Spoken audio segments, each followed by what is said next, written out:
What's up, everybody? This is Josie Samuels. It is 2:20 a.m. in the morning. One thing I have learned is that I definitely am a night owl. You know how you got your morning early morning risers, and you know how they always talk about in the morning they love it because everyone's still asleep, and that's why they get up at that time and they start the day off right and whatnot. Well, it's kind of the same thing for night owls. I think the beauty is everyone's asleep and you just feel this rush of energy come in. I always find it comes at like 11 p.m. till about 3 a.m. So, as per usual, daily Faiā. I was kind of in another rant mode. Maybe I should be calling this daily rants. First thing is podcast reboot launching ideas. So, I think it was about 3 years ago, I actually started a show or a podcast called The It Will Come Show. And this tied in with what I was doing around the community management field when I had already been in it for a couple years and I was looking to really double down in community management itself. Did about 51 episodes there, and I was interviewing quite a few key players in community across different, major companies, including Salesforce, which was awesome. Shout out to Eric Cool. And, that took on a life of its own, and I really enjoyed it. And over the last year, I was actually looking at, okay, how should I reboot this? Because I did stop as I got more and more involved with Iris work. But now that I'm back out and, really doubling down on my own dream goals, a dream path, career path, business, I'm looking at how I can tie that into what I'm now doing in terms of going further into the community space, but specifically blockchain. Right, so combining my passion there with my passion for communities and people. So this was probably between August and November last year, I launched a Facebook group called Bitcoin Will Come. And I was toying at the time whether I should call it crypto will come, blockchain will come, or Bitcoin will come. I chose Bitcoin will come because it was the most prominent, and it was the thing that I was most involved in. Bitcoin being Bitcoin Cash, BCH, and as a result, I actually got a lot of traction there. I got a lot of users. Timing is really important, so the timing was great. So I got a lot of momentum without needing to do too much because riding the wave, and that taught me a lesson in timing in general. And if you looked at some of my previous videos, I talk about this timing rhythm aspect. So yeah, with that, now I'm in a position where I'm looking to reboot, and I am thinking of renaming it to the community to either Blockchain Will Come or Blockchain on Faiā. Obviously, I'm including the blockchain aspect. And there was a YouTube, forgot to mention, there was a YouTube show that was connected. I actually interviewed some key influencers in the Bitcoin Cash space, which also saw me see some 5-digit views on those videos without much effort yet again. And those were just on my first 3 interviews. All right. So yeah, with that, I really do want to double down again on the community aspect in the blockchain space. So blockchain on Faiā does 2 things. Blockchain, the name, it shares what it's about. It's about blockchain. And then on Faiā, the Faiā aspect, of course, is the name of the new company that we're building. So it can help tie into sort of the business model too, because we can leverage off of that to funnel into our business. So that's blockchain on Faiā. Blockchain will come. That ties into the actual slogan for Faiā, which is "It will come." And the idea is actually over time, in the long run, is that we will expand out beyond just blockchain. But we, of course, in terms of starting somewhere, you need to have that focus. So that's why we are niching down in blockchains for now. But we don't know what will happen. Okay, so yeah, toying with that at the moment. All right, so just so you know where my head is at. The other aspect is, so we got podcast ideas. I think I put Flame on, and yes, So I had a few calls today with some prospects and potential partners. As as mentioned before, this particular the next couple months, the remainder of this year is still foundational. We're putting in all the foundations for an official launch of the company January onwards. And as part of that, this is why, doing a lot of brain dumping, refining of all the elements that we need. But still testing a little bit by putting stuff out, seeing what the responses are, and refining that. So in the calls that I had with a few folks today, it was interesting to hear just what types of services are out there, who the competitors are, validating some of our assumptions, looking at what pitch works, what words work, and also it tests me every time around my own knowledge of the space. For the most part, 80% of it, I'm able to answer most questions, which is great. 20%, I go, don't know the answer to that now, but I'll go and find out. So one of it was just around token economics. So token economics is really more just if you're launching an ICO, if you have a blockchain venture, token economics is around how is your particular token going to provide return for me? What do I get out of it? How can you guarantee that there will be a return over time?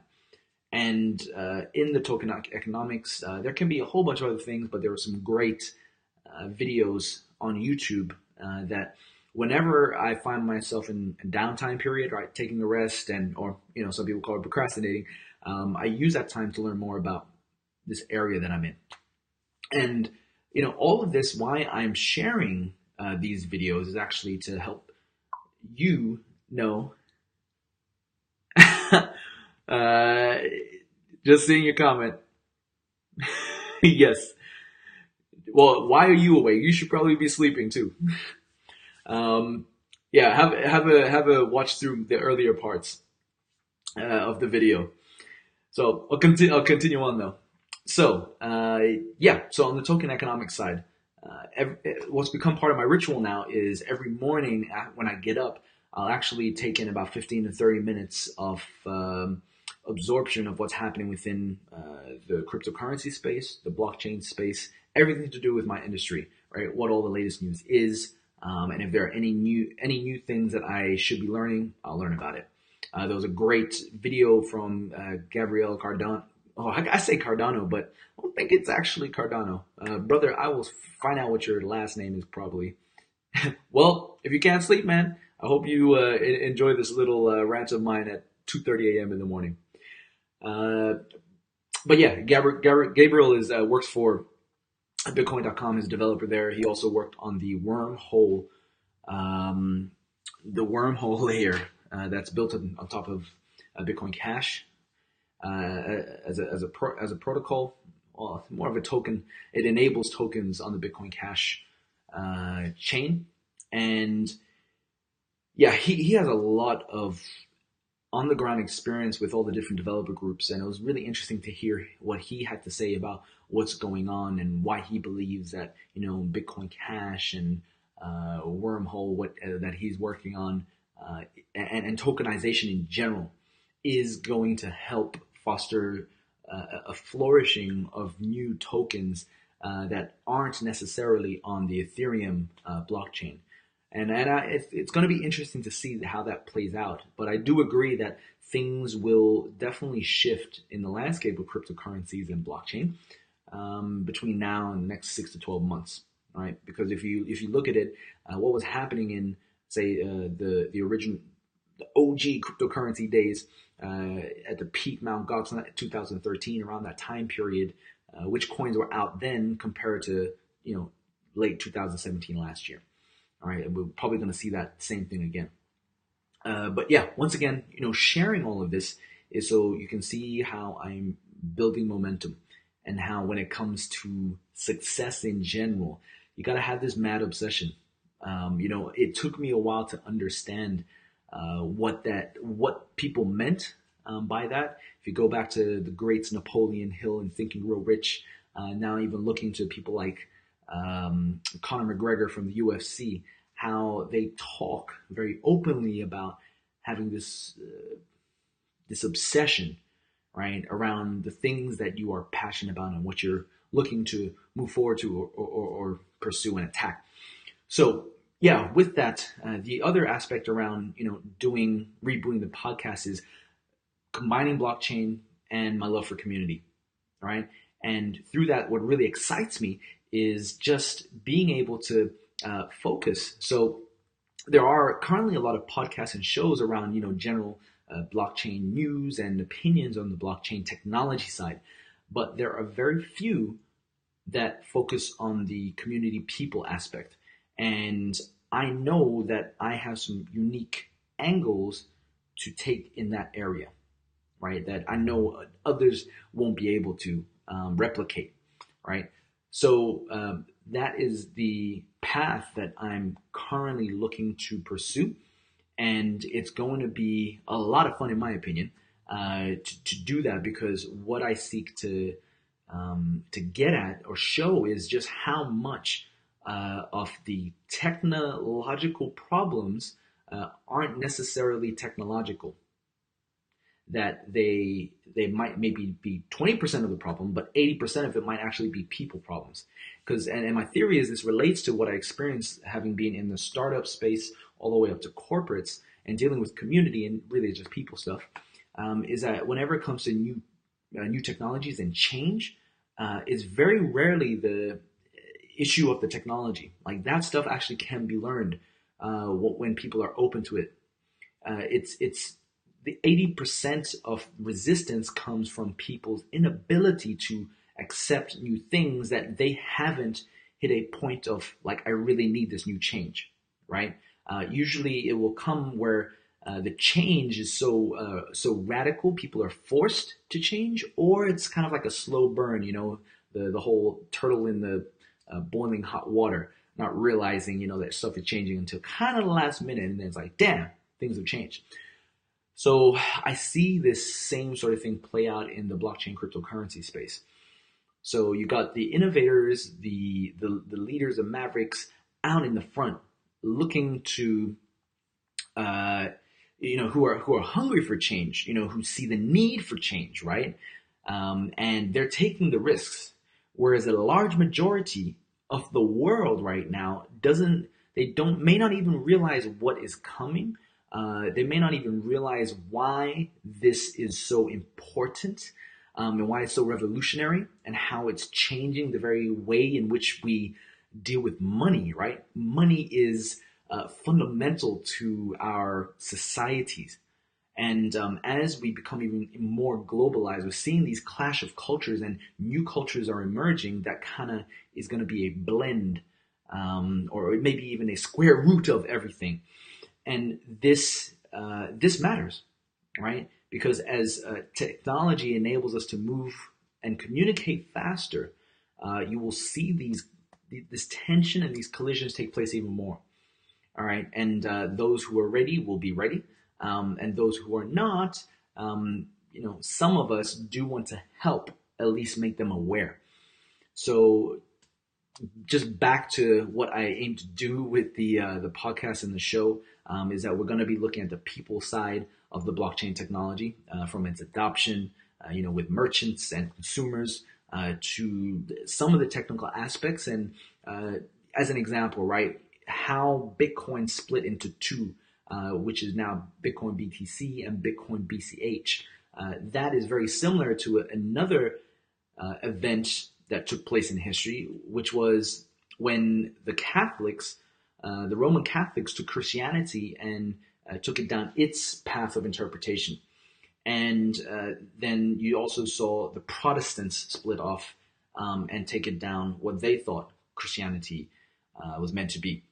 And we see this between BTC and BCH, because on one side you actually have BTC campers, who are also known as small blockers, who think that the path for Bitcoin is more like digital gold, right? And if you're looking at the current paradigms of how gold operates, it's a store of value that is a lot more reliable than fiat currency or paper money, cash.